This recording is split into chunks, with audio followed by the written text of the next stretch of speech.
Wa min khasa'is shalah anna man tarakaha laqiyallahu ta'ala wa huwa alaihi ghadban. Sesungguhnya barang siapa yang meninggalkan salat, laqiyallah, maka kelak akan bertemu dengan Allah Subhanahu wa taala, wa huwa, dan Allah Subhanahu wa taala, yaitu dalam keadaan ghadban, yaitu murka.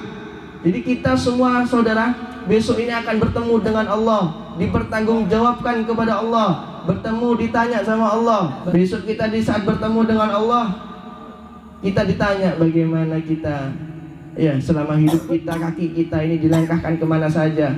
Lah di saat bertemu dengan Allah, bagi orang yang meninggalkan salat, yaitu maka Allah itu akan dengan keadaan murka, ngamuk saudara. Kalau orang yang meninggalkan sholat. Semoga yang hadir di sini itu dikuatkan oleh Allah Subhanahu wa taala, yaitu langkah hati kita untuk selalu menjalankan sholat lima waktu. Jangan sampai kita tinggalkan, karena laku saudara susah, menyesal nanti, nyesel. Aduh mak ninggal lagi sholat ya lambat ya gitu. Makanya jangan sampai kita tinggalkan sholat. An Ibni Abbas radhiyallahu anhu magal lama qama basari. Ada diriwayatkan di saat Abdullah bin Abbas mengatakan lama qama basari, di saat itu Abdullah bin Abbas mengalami sakit mata saudara. Sakit mata. Apa kalau sekarang ini? Kayak Tian ini sekarang. Ini semalam habis ngelas ini, matanya sakit ini. Nah, ini Abdullah bin Abbas ini sakit mata. Aizahaba basarahu, kemudian pergi ke Pak Ahmad, dokter. Pak Ahmad bahasanya wis. Oh, dokter Uli Kang Buntu ya. Kemudian di saat datang kepada dokter itu berkata, "Nudawika wa tadua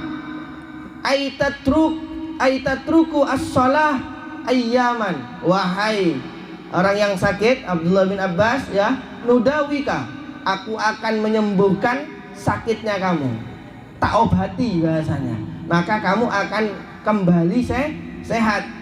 Akan tetapi syaratnya aitatruk, engkau tinggalkan apa? As-shalah ayyaman, tinggalkan sholatnya kamu beberapa hari saja. Bahasanya mungkin beda kena wudhu ya, mungkin kalau kena air tambah parah tak apa. Jadi syaratnya tak obati ya sakit matanya kamu, tapi engkau tinggalkan sholatnya dulu. Ojo sholat dhisik, wedi tambah parah. Nah, ini kan darurat ya, darurat. Kemudian apa yang dikatakan oleh Abdullah bin Abbas? Qala la, tidak akan aku tinggalkan sholatku. Ai la atrukus sholah abadan, aku tidak akan meninggalkan sholat selamanya. Inna Rasulullah sallallahu alaihi wasallam, sesungguhnya Rasulullah sallallahu alaihi wasallam qala, Rasulullah mengatakan, man tarakas sholah, barang siapa yang meninggalkan sholat, laqiyallahu wa huwa alaihi ghadban, maka kelak akan bertemu dengan Allah dan Allah dalam keadaan murka kepadanya. Aku takut di saat Rasulullah pernah mengatakan, barang siapa yang meninggalkan sholat, kelak aku bertemu dengan Allah dalam keadaan Allah itu murka kepadaku. Jadi aku takut benowis, aku tidak akan meninggalkan sholat benowi, meskipun loro motoku tidak ngurus wis. Ya, jadi siapa? Abdullah bin Abbas. Ada satu kisah lagi, namanya ini sahabat apa tabi'in ya, namanya Urwah bin Zubair. Salah satu hari Urwah bin Zubair ini sakit saudara, sakit kakinya, harus diamputasi. Kemudian kata dokter, wahai Urwah, aku ini mau tak operasi kan? Ya, mau dioperasi kakinya, tapi syaratnya harus dibius. Ya, dibius. Bahasanya kalau nggak ada bius, bahasanya dikasih apa? Sabu-sabu. Biar enggak apa? Biar kita itu hilang pikiran kita, biar kita itu enak di saat dioperasi. Kemudian kata Urwah, enggak, wallahi aku enggak mau badanku masuk barang haram, katanya Urwah bin Zubair. Kemudian kalau engkau memang dokter, wahai dokter, di saat engkau ingin amputasi kakiku, potonglah kakiku di saat aku sholat. katanya Urwah bin Zubair. Dia sholat Urwah. Sholat di saat sujud ketokon wis ndak apa. Di saat sujud ya diketok ya dokternya. Di saat itu ndak kerasa apa-apa. Karena khusyuknya Urwah bin Zubair, para sahabat di saat sholat ya. Beda dengan kita, sholat pikirannya ke pasar, ke penggawean ya, mikir utang, iya benda. Mikir sembarang, salon, wis pacar, bucu, sembarang kita orang sendiri pikir. Ya, maksiat semua. Ini di saat sholat menghadap kepada Allah, pikiran kita kemana-mana. Tapi kalau para sahabat di saat sholat khusyuk, tidak mikir apa-apa wis. Bahkan di saat dipotong, ya tugel, diamputasi. Kemudian di saat ditugel, dikasih air panas, akhirnya nutup darah ini tidak mengalir. Dapat beberapa saat ada anaknya Urwah bin Zubair ini jatuh dari loteng, jatuh dari loteng, kakinya potong bisa, selawis Urwah ini bapak sikilin ndak ono siji ya. Anake logor teko loteng pada waktu yang sama. Kaki hilang pisan siji. Suwaaken ya. Tapi apa yang dikatakan oleh Urwah?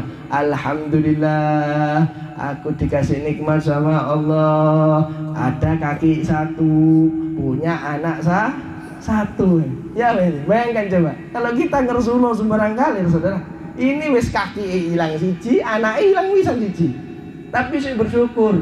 Alhamdulillah aku masih dikasih kaki satu dan dikasih anak satu. Itu keistimewaannya para sahabat ya, yang bersama Rasulullah. Diuji bagaimanapun tetap bersyukur kepada Allah. Jangan sampai kita menjadi orang yang tidak bersyukur kepada Allah Subhanahu wa taala. Wa min khasa'is shalah, dan di antara juga keistimewaan salat, anna man tarakaha faqad bari'at minhu dhimmatullahi ta'ala. Barang siapa yang meninggalkan salat, faqad bari'at minhu dhimmatullahi ta'ala. Barang siapa yang meninggalkan salat, maka sesungguhnya orang yang meninggalkan salat itu terlepas dari jaminan Allah Subhanahu wa taala. Jaminan rezekinya, jaminan siapa yang meninggalkan salat, kata Rasulullah sallallahu alaihi wasallam, maka Allah akan melepas jaminan hidupnya, akhiratnya, rezeki tidak direka. Bahkan diriwayatkan kita ini kan hidup dijamin rezekinya sama Allah. Tapi bagi siapa orang yang meninggalkan sholat, ndak wis, lepas wis. Jangan minta, jangan menuntut kepada Allah. Allah melepas jaminan itu di saat kita itu meninggalkan sholat. Jangan sampai kita tinggalkan sholat. Kalau kita sudah tekun sholat terus, nah insya Allah jaminan-jaminan yang Allah jamin, yang untuk kita dapatkan, yang Allah berikan kepada kita akan mendapatkan. Kalau kita tidak sholat, ya tidak itu. Ya, jangan sampai kita meninggalkan sholat. Semoga yang hadir di sini terus diteguhkan oleh Allah Subhanahu wa taala. Allahumma tsabbit imanana, Allahumma tsabbit aslamana, ya Allah teguhkanlah ya Allah iman kami, teguhkanlah ya Allah Islam kami. Allahumma tsabbit aqdamana, dan teguhkanlah ya Allah kaki-kaki kami untuk selalu di jalan-Mu ya Allah, di jalan baginda Nabi Muhammad sallallahu alaihi wasallam, sehingga kita kelak di saat meninggal dalam keadaan husnul khatimah, bertemu dengan Rasulullah di barzah, bertemu dengan Rasulullah di mahsyar, bertemu dengan Rasulullah di sirat, bertemu dengan Rasulullah di mizan, sehingga kita kelak di surga berkumpul dengan baginda Nabi Muhammad sallallahu alaihi wasallam. Jangan sampai kita tinggalkan salat. Wa an Jabir radhiyallahu anhu, dikatakan kata Jabir, Rasulullah sallallahu alaihi wasallam mengatakan bainar rajuli wa bainal kufri tarkus shalah. Perbedaan orang Islam, orang beriman dan orang kafir itu pembedanya yaitu di salat. Jarak benangi batas wong Islam mukmin beriman dengan kafir ini salat. Ya kalau salat ya beriman, ya enggak salat ya bukan orang beriman. Makanya terus kita berdoa kepada Allah semoga kita diteguhkan. Insyaallah kita diberikan barakah dari membaca Maulid Nabi Muhammad sallallahu alaihi wasallam, itu diberikan keistiqomahan itu dalam hal-hal kebaikan, sehingga apa yang kita hajatkan dikabulkan oleh Allah Subhanahu wa taala, hajat dunia, hajat akhirah.